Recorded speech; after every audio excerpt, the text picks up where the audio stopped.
Hey, good evening. You probably saw I caught you by surprise maybe a little bit there. Jumped to the second set of titles with about 3 seconds left on the countdown. Anyway, I hope you guys are having a fantastic day. It's absolutely gorgeous out there. Evening to Steve and Barb and Kathy and Sheila. I see you guys have commented there. It's good to have you guys with us. It's been a great last week. Obviously, as a church, we've been able to celebrate with Andrew and Steph as they gave birth. Steph gave birth, Andrew stood around and watched, I guess, to little Evelyn, and it's just great to know that they're home and doing well. Also today is, I do believe, Andrew's birthday, so a very happy birthday to Andrew at this time as well. Couple of announcements. Hopefully you guys got the newsletter that went out yesterday, today, whenever that email came out. I hope you took a chance to take a look through that. You'll see there's a piece in there about some of the things that we're having to consider as we think about reopening the churches. We know that people are getting anxious to get back with one another.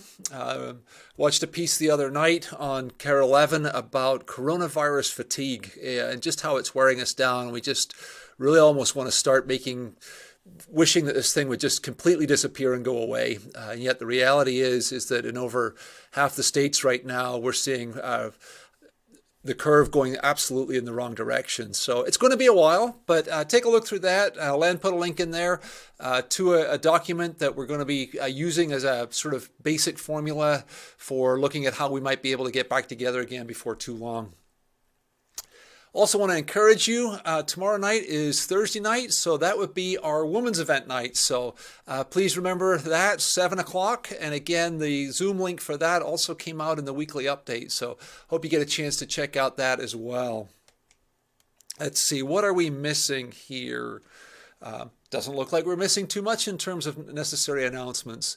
Hey, I would also just, though, remind you guys that both the church service and this weekly update, they are available after the fact as well. So if you ever need to come back and see this beautiful face of mine, you're always more than welcome to come back and watch again. Listen to me talk even more. But hey, I want to just share a quick thought with you, though, for this week. This week, the thought it comes from Brent Hanson's book, Unoffendable. And I love the book. He says this, he says, I'm not winning or losing because I'm not even playing that game anymore. I'm off the board.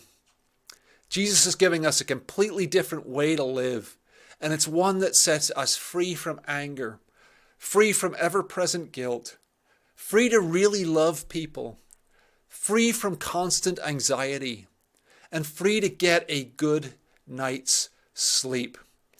I love that, right? Free to just really live the life that Jesus intended for us to live. You and I don't have to win. You and I are not called to win every argument for God. No, we're called to bear witness to the love of Christ in this world. We don't have to win because God has already won for us. The Apostle Paul reminds us that God's grace is sufficient for us. The Apostle Paul reminds us that God's strength is witnessed in our weakness. It's only because we're broken people that we're able to experience the fullness of God's gift of grace. Remember the words of Jesus, the first shall be last and the last shall be first. And so even though those in the world seek to lord it over other people because they think that by lording it over them, they actually have the position of superiority, Jesus says, no, that's not the way it works. Jesus gives us an upside down way of looking at the world. He calls us to serve one another, to serve the world. He gives us a different set of rules to live by. All you have to do is take a look at those opening verses of the Sermon on the Mount, those pieces that we know as the Beatitudes, to see just how different we are supposed to live our lives as Christians. Blessed are the poor. Blessed are the meek. Blessed are those who hunger and thirst for righteousness. Blessed are the persecuted. Yeah, that list of people that are blessed is complete. And yet it does not match up with everything the world tells us. So I just want to encourage you to really think in these days what it means for you to be living your life as a committed disciple of Jesus Christ. Because we're not called to be Republicans or Democrats. We're not black, white, Asian, Hispanic. The Church of Jesus Christ is one. And that oneness, that unity, is something the world cannot comprehend. It's something that the world just does not properly understand. But in order for us to fully embrace that, we need to set aside those other allegiances that compete for our attention. I want to leave you tonight with a song from Daniel Dietrich. It's called Hymn for the 81%. The 81% he's singing about now are those members of the church that he felt let down by. The white evangelical vote, as a white evangelical worship pastor, he wrote this song to encourage all of us to think about what it means to be a part of God's kingdom and to be committed wholly and completely to that.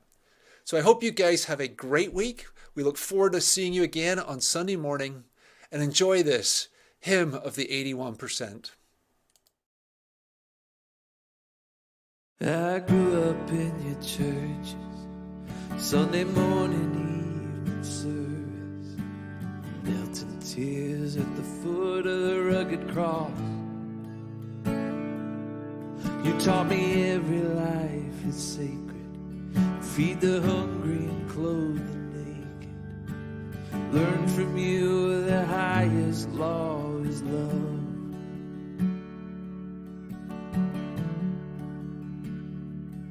And I believed you when you said that I should trust the words in red to guide my steps through a wicked world.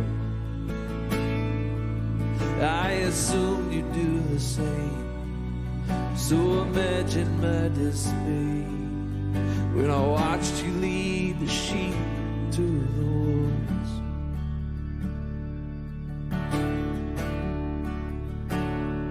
You said to love the lost, so I'm loving you now. You said speak the truth, I'm calling you out.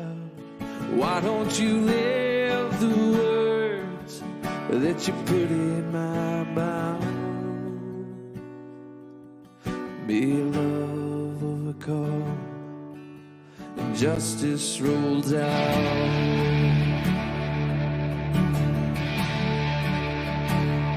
Oh, they started putting kids in cages, ripping mothers from their babies.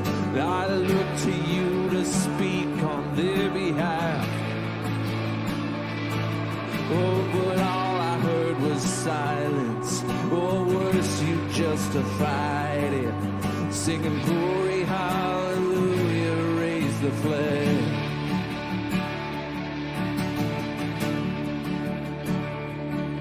Oh, your fear turned to hatred, but you baptized it with language torn from the pages of the good book. You weaponize religion, and you wonder why I'm leaving to find Jesus on the wrong side of your walls.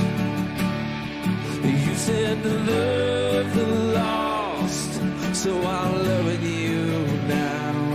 You said to speak the truth, so I'm calling you out. Why don't you live the words that you put in my mouth?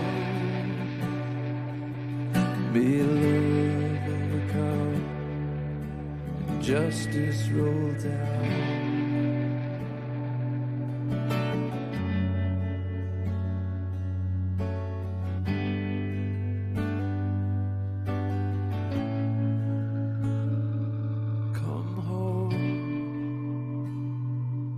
Come home.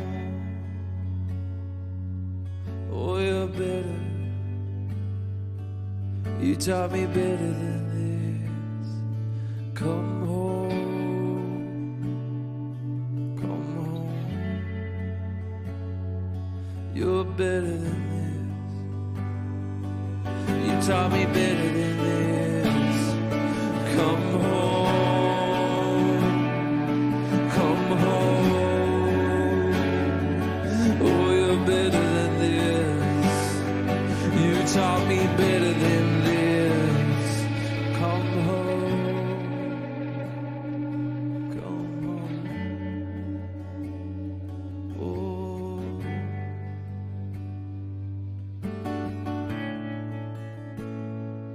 You said to love the lost. I'm trying to love you now. You said speak the truth, so I'll call you out. I wish you lived the words that you put in my mouth.